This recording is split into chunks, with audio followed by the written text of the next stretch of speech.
Welcome to Careers Unwrapped, where we delve into real-life career stories from successful people who've been through it all, the ups and the downs. We'll get their raw, honest, actionable advice and be the careers talk they wish they'd had when they started out. As someone who has had a varied career, from soldier to salesman, expedition leader to entrepreneur, he knows firsthand that your career doesn't always lead you where you expect it to. Here's your host, Mark Fawcett. Hello and welcome to Careers Unwrapped. I'm your host, Mark Fawcett, and with me today is Nicola Marfleet. She's Governor of His Majesty's Prison Woodhill. Nicola's been working in the prison service for, I think, nearly 24, 25 years. We're going to look at what it's like to be a prison officer and a governor, what a career in the prison office and prison service looks and feels like. And she's going to be talking about how she leveled up her own career, the lessons she's learned from the process. So, Nikki, welcome to the show. Thank you so much for having me. I think the first thing that would be really interesting to know is what made you think this could be the career for you? What was the first trigger? What first inspired you? It's a great question to start with because it was nowhere on my radar. I actually went and did a photography degree. I was pursuing arts and out of the blue got invited into Maidstone Prison just through a charity sort of event. And the first prisoner I spoke to was just so normal. I don't know what I thought a prison would be like, but it really shocked me into thinking, wow, there's a different life behind these walls. And so my advantage was then for about 3 years, I signed up as a volunteer, got my vetting to go into that local prison and sort of help them with music, just to be part of their church services as it was on a Sunday. So I kind of had that in my mind. But really what got me in as a career was then coming out of university thinking, I don't want an office job. It was just in my mind, I don't want to sit behind a desk. The irony slightly is that now I'm a governor, I'm sadly often behind a desk. But I just wanted something exciting. I was looking at a career in things like the military or the police, like all these cool jobs as I thought. And just found myself sitting down, typing into the computer these different jobs. And when this one came up, I thought, actually, that excites me. It's not a common career route, clearly, because there's a lot of reporting about the need for more staffing potentially in prisons, which we might come on to. But what did your immediate close friends and family think when you said, I'm going to go into the prisons? Yeah, and I didn't know anybody at that stage who worked in prison. So I really was the first in our entire group that was considering this. They were worried. They had the same sort of understanding at that stage that I did of what we saw in the papers or what we saw in the press. And I think they also knew my character and they knew I was sort of quite a determined teenager. And I'd kind of grown up with this tenacity and this sort of grit that actually a lot of them were like, oh yeah, you should go and do it. So I did have their kind of support when I applied. And because I applied for a fast track route, which meant there was only 20 spaces, I kind of just threw my application in and thought, I hope for the best. Fate means I'm not going to get it. So it was a bit sort of chancing my arm and then got a space and then thought, well, this is great. I'll do the training. I liked the idea of having a uniformed service, the camaraderie that I thought you would probably get. And all of that proved to be true. It sounds actually really familiar from my perspective because I was at university, I was doing economics and history, and my brother and I were the first from our family to ever go to university. And then I came back at one point and said, actually, do you know what I'm going to do? I'm going to go and join the army. And my family were stunned. There was no track record. In fact, I was pretty surprised. So for me too, it's a sort of left field choice to begin with. And so jumping forward to today then, as a prison governor, what does your average week look like? What's in your diary for the week ahead? Yeah. In some ways, the job doesn't change in terms of the core skills and the core elements of who I am, whether I'm a prison officer or a prison governor. Obviously, as governor, I'm overall in charge for the whole prison. And so that means the safety, the well-being, the care, the discipline of the prisoners and also the staff. I'm equally in charge of the staff, how they are recruiting, but also retaining them. Once we get them in, we want to keep them. And the great thing about the prison service is it's a sort of job that you could do for 4 years or you could do for 35 years. And so my day-to-day now is about delegating leaders below me. And we would say, even as an officer, you're a leader because you're a person that has a sphere of influence. You will have prisoners that you care for, that you were in charge of. And so it's about delegating to make sure that everything sort of runs smoothly, but also then being visible and getting out there and seeing prisoners, seeing staff. Today, I've got 2 staff meetings and a prison council. So there's lots of ways that we can kind of communicate with prisoners. The prisoners will have sometimes really deep needs or profound fears, particularly with upcoming trials or the loss of a loved one outside. We want to show empathy for the situation that they're in. That's part of the statement of purpose, actually, that's on the back of our ID badges. It says that we have to keep them in custody. So that's all the security element, but also we have to care for them with humanity. And that's the compassionate aspect. And just thinking then of your most recent, newest junior officers who've come to you in, let's say, the last year or so, what's their backgrounds, their qualifications, their level of experience? Who's joining at the bottom rung of the prison officer ladder at the moment? Really excitingly, we take from all backgrounds, all walks of life. And so we have people who come directly out of leaving the military as sort of as a second career. We equally have people leaving straight from school with 5 GCSEs. So we really do take anybody. For me, it's more about people who want to do a job well. So if you are looking to kind of scratch around and cut corners, this 100% is not the job for you. It is so important that we follow the procedures. Otherwise, we would have an escape.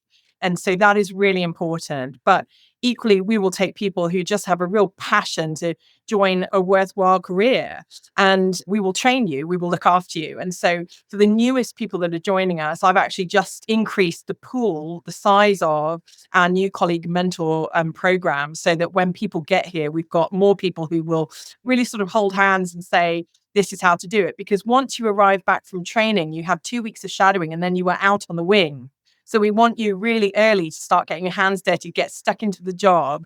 But of course, entirely on your own, there is always people. And actually, that's why, for me, thinking back to why I chose this career over other careers, was really the difference between something like the police force, the police service, and the prison service, is that we deal with known risk. We know our prisoners. And so if I get into trouble as a prison officer, I know that there is an alarm bell there, or I've got a radio, and I'm never that far away from colleagues. Whereas a service like the police, you might be in a patrol car on your own and help might be minutes away. So we are a closed community, and we'll have a number of different officers working on each site together. So we really are interested in just taking anybody who's got a real kind of strength of character, and then we will train you. So you mentioned there a strength of character. What else are you really looking for when you're assessing the applicants to the prison service? What are the values or the standards or the characters that you're searching for? The first one I always mention is integrity. We deal in a world, not just in the prison service, everywhere, where corruption or trying to take the easy line is a real problem. And so the first thing is about integrity and character.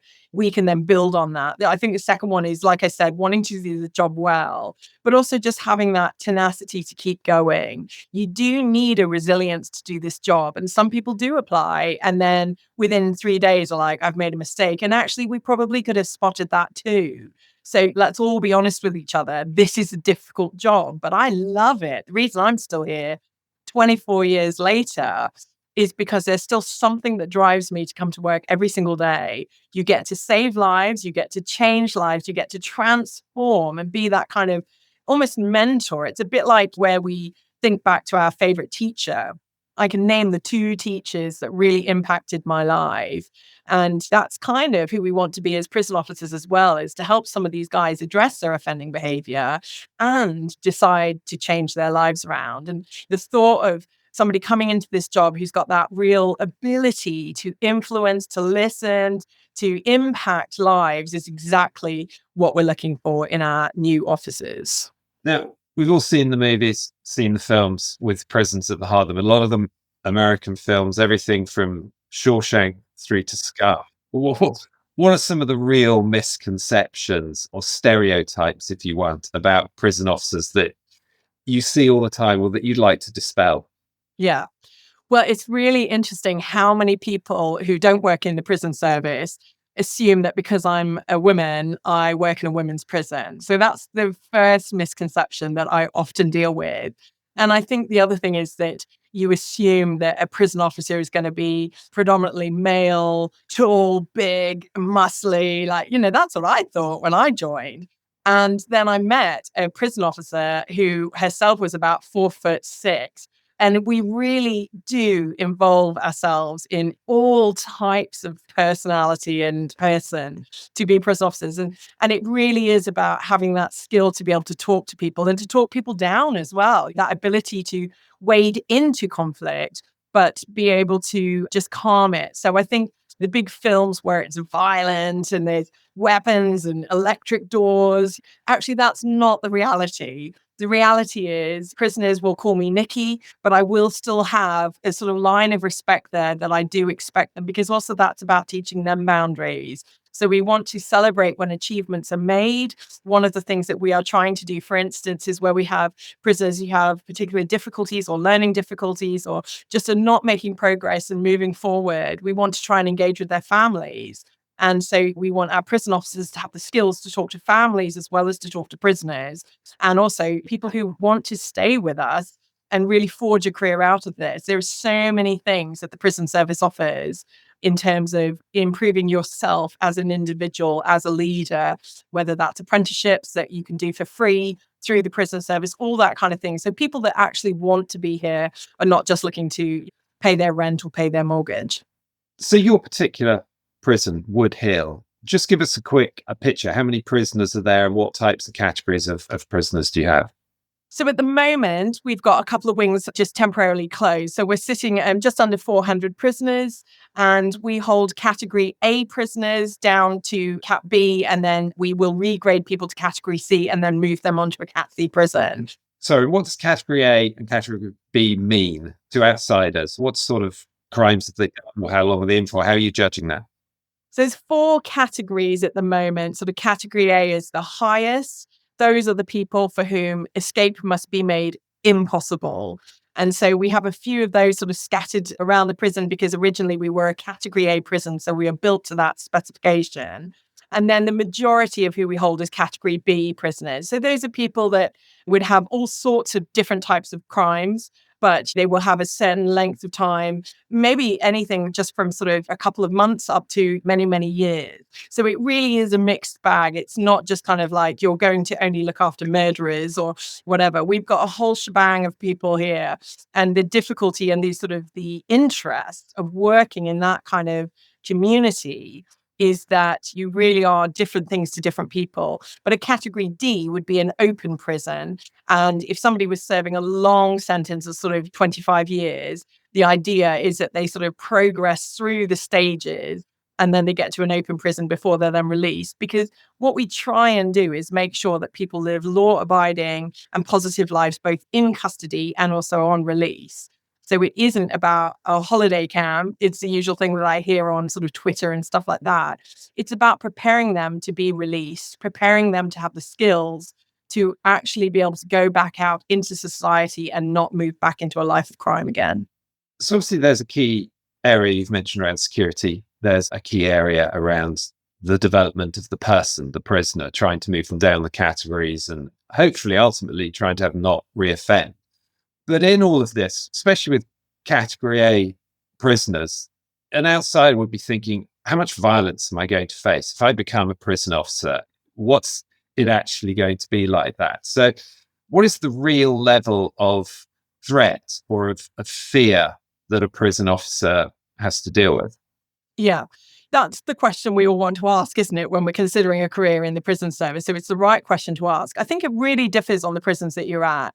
And what I would say is that the reason that we train our prison officers to be communicators is because we know from research that if men are in conflict with each other, so in the situation I'm in, I work in a men's prison, the same in women's prisons as well, that quite often they actually want somebody to step in and mediate so that they don't have to keep their testosterone, showing that they're the hard man. And what we are trying to all the time is upskill ourselves as prison officers is to know how to intervene to avoid that violence. So at the moment at Woodhill, we have a mediation program which uses prisoners and staff trained as mediators where people can self-refer or others can refer as a third party.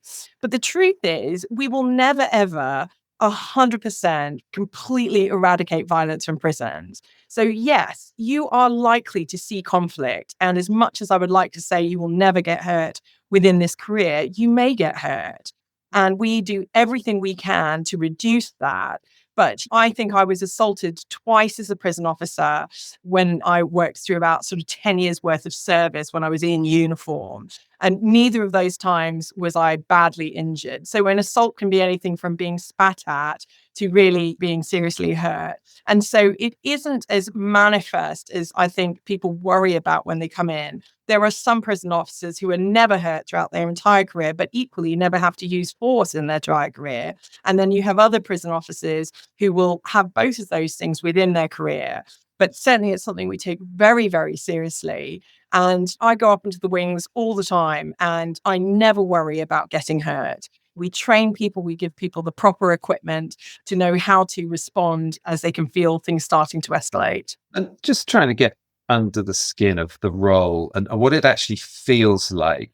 When have you been personally most afraid or most fearful? It doesn't matter whether something actually happened or not. When you have felt fear, can you just describe that to us? So I know the exact moment that was. And it was when I had a prisoner who I unlocked from his cell. And he came out of his cell to speak to me. And it was quite a difficult conversation we were having. And he started to really shout at me from quite a close proximity. And I suddenly thought, oh, maybe I should have had a few more colleagues around before I started this. So that was a massive learning lesson for me. I would never do it in that same way again. But actually, what saved me on that incident was that he was in a cell with his brother. And I quickly thought, because he was really shouting in my face, and I could already see officers starting to make their way towards me.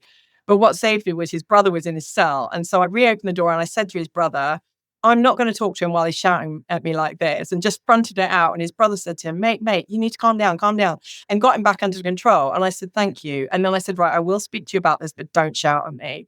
But as I walked away, my heart was pounding, and it took me a couple of weeks for me to get my nerves fully back, because every time somebody was shouting, I'd be a bit jumpy. So it's weird because, like you said, I wasn't hurt, but that was the time that I most remember thinking it made me wobble.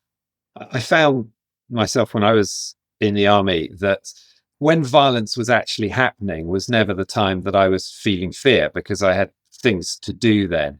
When there was an imminent threat of violence, that heart picking up, that sort of slight sweat of, right, we're about to go. And I imagine that that's something, by the sound of what you're describing, that if you do this sort of role, you may have that threat, that feeling of imminent trouble or violence several times. But if you're thinking about how you're doing it, if you're communicating, listening and speaking, then the chances of you actually facing or dealing with violence are considerably less. Yes, we have body-worn cameras. Often, again, as a woman, I will sometimes say to them, look, could you take a step back? You're starting to get a little bit too close to me. I'm feeling a bit intimidated, which I'm not sure all the male officers would be happy to say that, but I always say that to them. And they always go, oh, sorry, miss, sorry. Because sometimes they're getting passionate and they don't realize that they can come across as intimidating. And so all the time it's helping them to be self-aware as well. But I agree, when something big does kick off, and we see our units of officers moving together as one team, it's incredible to watch. And often it's that weird thing of when an outsider may think, gosh, it was a terrible day for those officers because they had that big event. But they'll be going, today was brilliant. Because what they're trying to say is, rather than saying, oh, inappropriately, yeah, we got to use whatever, it's about they're acknowledging that they worked together well as a team, that they retained and regained control, and they brought an incident to a successful conclusion. Now, you don't stay in a career for nearly 25 years without having a passion for it. And clearly, just listening to you speak, that there's a huge amount of passion for this work. What perhaps have been individually, perhaps specific prisoners or specific incidents, what have been the biggest rewards that you can recall, personal rewards for you and your career? For me, the individual reward is always the prisoner changing their life around. And I think naively, when I started as a prison officer, I thought, I'm going to change the world. And I've reassessed, actually, changing the world looks like a lot of different things. The public sector is under huge pressure. We know that. It takes real determination to stay in a job where you think, how do we fix this? The reason that I find still reward daily is because I get the privilege, and I use that word deliberately, of being this side of the wall. I get to go to speak to those men. I get to say to them, look, you've got a choice. Some of them are young lads. I remember talking to a guy once who was exactly the same age as my brother, pretty much born on the same day. And I said to him, you are the same age as friends and relations I've got outside, but you get to make the choice now. Are you going to stay in prison for the rest of your life, or can we work with you to really give you the opportunity to progress? And I think there is a satisfaction in seeing that when somebody writes to you, as they do write to me saying, Miss, thank you for doing this. Thank you for the difference that you made. When I reach out to family members, the amount of emails I get from mums who are worried about their sons, and I'm just able to pick up the phone to them and they hear me, they understand that we're not just looking at their son as a number, to use their word. And often they will burst into tears because the governor has bothered to ring them to say, I know your son by name. I'll go up and see him tomorrow. I promise we will look after him. And the relief in their voices when they understand that their son or their daughter is not just stuck in a system. So that brings me deep personal reward. And then, of course, there's the benefits of being in a good service. And I know maybe people at the beginning of their careers are not thinking about pensions, but actually we still have one of the better pensions. We've just had a pay rise last year for prison officers. So it's a pretty good wage for prison officers. And all of that kind of thing that you're looking at the start of a career is beneficial. And then, as I said, I did my master's degree through the prison service, and I've just finished an apprenticeship, level 7 apprenticeship. And I could not have afforded those myself. But through working in the prison service, you have opportunities to specialize. You can be a dog handler, you can be a PE instructor, you can gain promotion. There's so many things. I trained to be the tornado response team. I did that for 5 years, which is sort of the advanced control and restraint training that you see sometimes on the tellies going into riots and things like that. It's an exciting job. It's what I wanted it to be, and I love it. And so if I was to join up, let's say my early 20s, and I get through the selection process, you mentioned earlier that I might be actually out facing prisoners within a couple of weeks. But what is my training? What am I going to be going through in the first 4 weeks, 6 weeks, 8 weeks to get to the level that means I can do the job and I have the confidence to do it? So quite a lot of prisons will now do open days for people that are actually in the application process, because I think that's, again, the reason I joined was because I'd already been inside to visit. And so I already had an idea and an impression. So there's a lot more really great stuff that's becoming accessible, both literally in terms of being able to come in and visit, but also online. And we really want you to get an idea of what it is that you're stepping into so that it's not that kind of major culture shock when you come in. But you will then have to pass vetting. So once your vetting is completed, we'll then bring you in, we'll make sure that you've got your uniform, and then we will send you away for an initial training segment. And I think that's 6 or 7 weeks at the moment. My training was the best couple of months of my life up to that point. I had such fun learning hard, making friends. So colleagues that I joined service with today, some of them are also prison governors, and we are friends for life. You really cement in that learning in terms of other people going in. And then from there, we'll then get you back. You'll have 2 weeks of shadowing, working with our mentors. So we'll start to expose you to the wings gently. And then when you are on a wing, you'll have a buddy, and you'll also have a supervising officer who will look out for you. But we will continue to upskill you into the jobs that you will be doing. We'll start you off gently, but your exposure directly to the front line as such will be fairly immediate, because you can't really learn unless you're absolutely on the wings. But we will teach you through it and train you through it. And you'll be surprised how quickly you adjust into that space. So you've risen obviously to a position of some seniority and leadership, and each prison governor will bring their own personality, their own characteristics and experiences to their role. So you've got to run an environment with 400 prisoners. You said some may be suffering from mental health issues, some are undoubtedly violent and dangerous, and you can't let them escape. How do you actually make the environment run as a leader and somebody who's there to sort of set the culture? What's your approach to leadership in this circumstance? A great question. It really is something that just really drives who I am and who I want to be as a leader, is sort of setting this culture. The way we behave towards each other as colleagues to each other, but also as officers to prisoners matters. And actually, that blue poster just up behind me is our sort of set of community values. And we unashamedly want our prisoners and our staff to work together against a set of values to say, actually, we're all here. We all spend so many hours in this kind of behind these walls. Actually, let's try and get on with each other. And so I think in terms of what I'm trying to do is really say, if you choose us, we will choose you. To those that come into service and say, we want to invest into you, we want you to grow as leaders. Where there are delays, don't just get frustrated by those, but use those to invest into yourself. That's the one bit of advice I think I would give to anybody is, if you are currently in a position where you are saying, gosh, I'm so fed up of waiting. I have been there. I wasn't the governor forever. I was an officer to start with and sort of looking upwards and thinking, it's taking so long. But actually, I chose to have an attitude of thinking, right, what can I learn from here?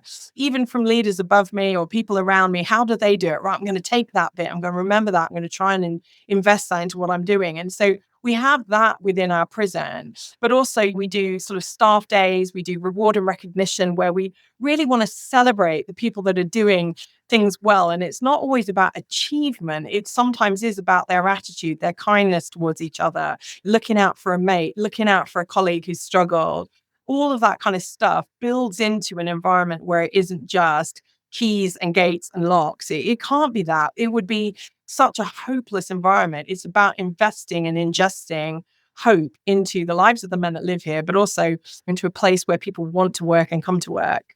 That's interesting because you've mentioned the values that you've got written down, but you also talk about the way you act. And I think that an organization can have all of its written values, its mission statements, its beliefs, and that it's important, definitely, but it's the way that an individual leader behaves that really sets the culture far more than anything that's written down. I mean, you come in and have a succession of bad days, that moves around the organization. You come in with a succession of positive days and attitudes, that flows through as well.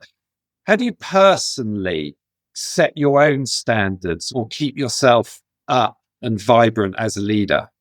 I think every leader needs to be an active learner. If you ever get to the point where you think, well, I know it all, then actually you shouldn't be in the position you're in. So I actively always try and learn, whether that's podcasts, whether that's Twitter, or like whatever it might be, just taking sound bites and little bits that can invest into my life, or reading a book or whatever.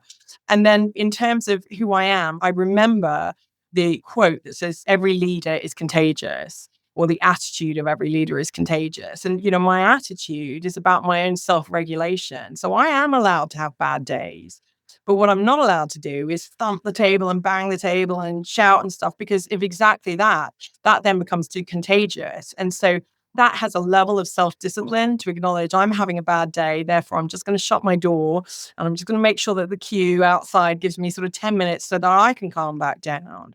And I think that's who I want to be as a leader, but equally to talk about those values, to talk about my vision as much as I can. So it sort of drips into everything we do without me having to say, and this is one of our values. It's about, just in the prison service, we talk about every contact matters. But actually, there's that other great quote that says every contact leaves a trace, which I like because that's very sort of CSI, but it's true. If every contact leaves a trace, it's not just about catching the criminals. It's about, well, what trace am I leaving from my attitude? If I'm barking at people, then I'm not going to get the best out of them. But equally, it's not just about saying to everybody, didn't we do great? If we leave a door open, somebody is going to get a proper telling off. But it's about then holding people to accountable in a way that they can grow. And of course, when we have new officers, they can make mistakes, and we've made some whoppers. But it's about then saying to them, okay, you're brand new. You've made this pretty big mistake. Let's talk it through. Okay, that's your one mistake. Don't do it again. And allowing people that ability to grow so that they feel psychologically safe in terms of coming forward and saying, actually, hands up, I'm going to own this one. I want to be the type of leader that apologizes. I want to be the type of leader that shows a vulnerability around the things in my own sort of leadership that also still need to improve, because that's what I want from the people growing into leaders below me and around me. And you mentioned there about both about making mistakes as well as about being an active learner. And I wonder if you could go back to your younger self, that sort of 18, 19, 20-year-old, and give one or two pieces of advice to teenage Nikki, what might be the advice that you would pass on to yourself from your experiences since then? As a woman working in a quite often perceived as a men's kind of career, which isn't true, by the way. We are sort of an equal pay profession. There are many, many women working in the prison service, which I love. I think that what I would say is to the younger version of me, feeling like I've got this skill, but I don't know if I can show it because the guys might laugh at me. And I would say to anybody, if you feel that's you, there is always a need to bring your authentic self to the table, but also to do that in a way where you can see the platform kind of growing your sphere of influence. So the truth is, who I am today as a governor with 24 years in is a much more confident version of myself than I was as a 23-year-old starting out as an officer. And some of the things I get away with at the moment, and I don't mean breaking the rules get away with, I mean some of these kind of crazy ideas that I'll launch in, people now will go, yeah, that's brilliant, let's do that. Whereas I know if I'd introduced that the first 4 weeks into career, they would have gone, what are you talking about? And I think we just have to acknowledge that, is that sometimes your sphere of influence isn't at where your brain is and your creativity. So I would say be patient, get on with the job you're tasked with, improve the area around you, and don't worry about changing the world all around. Like, just change the world where you are involved most intrinsically. And then as you kind of, that sphere grows, so will your approach and your ability to speak. And I think probably the other one is that don't think you have to have all the answers. That's the other thing I've become much more confident in. I used to feel like if somebody knocked on my door and asked me a question, I had to deliver the whole answer. Now I don't. Now I say to them, well, what do you think? Whereas I used to think if I ever said that, they would think I don't know the answer. The truth is I probably don't know the answer. There's a great book called Turn the Ship Around, which I would say to anybody, David L. Marquette, read that book if that kind of hints at anything you need. And I think I'm going to have to ask this then, in reference to the way that the prison services of different countries have been portrayed in the films over time, and thinking back to younger Nikki, now Governor Nikki, who would have to play you in the film of your life? Kate Winslet, let's go for her. She's just somebody I really admire. I think she's really kind of gritty and bolshy, and that would work really well. But, I can remember as an officer being told to tuck my shirt in it was just like being at school again. And I was doing something and my uniform shirt had come untucked, and they said, like, tuck your shirt in. And I can remember my school report cards always used to say, Nikki's cheeky. And actually, thank God for that cheekiness, because that's probably what makes me a gritty governor today. So don't let your school report cards hold you back, or your university failures or successes. It's who you are and the character you bring that makes you into who you're going to be in the future. I think that's such a useful way, actually, to wrap this conversation up. I could go on for hours because I'm fascinated learning more about the role and the prison service overall. But you spoke about people coming in who have integrity, who have tenacity, who have resilience, who are good communicators, and the sort of people who think, hang on, that sounds like me, could do a lot worse than to check out the service.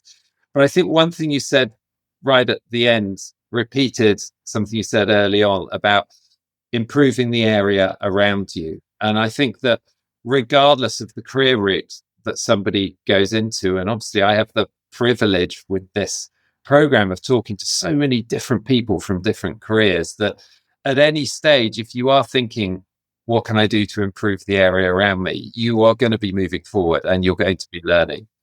And I think that's just wonderful. So, Nikki, thank you so much for unwrapping your career for us and for joining us on Careers Unwrapped today. It's been fascinating. Thank you very much. This podcast is sponsored by We Are Futures. To find out more about We Are Futures and how we can introduce your brand, business, or organisation to the mass markets of tomorrow, visit www.wearefutures.com. Make sure to search for Careers Unwrapped in Apple Podcasts, Spotify, Google Podcasts, or anywhere else podcasts are found. Remember to click subscribe so you don't miss out on any future episodes. On behalf of the team here at We Are Futures, thanks for listening.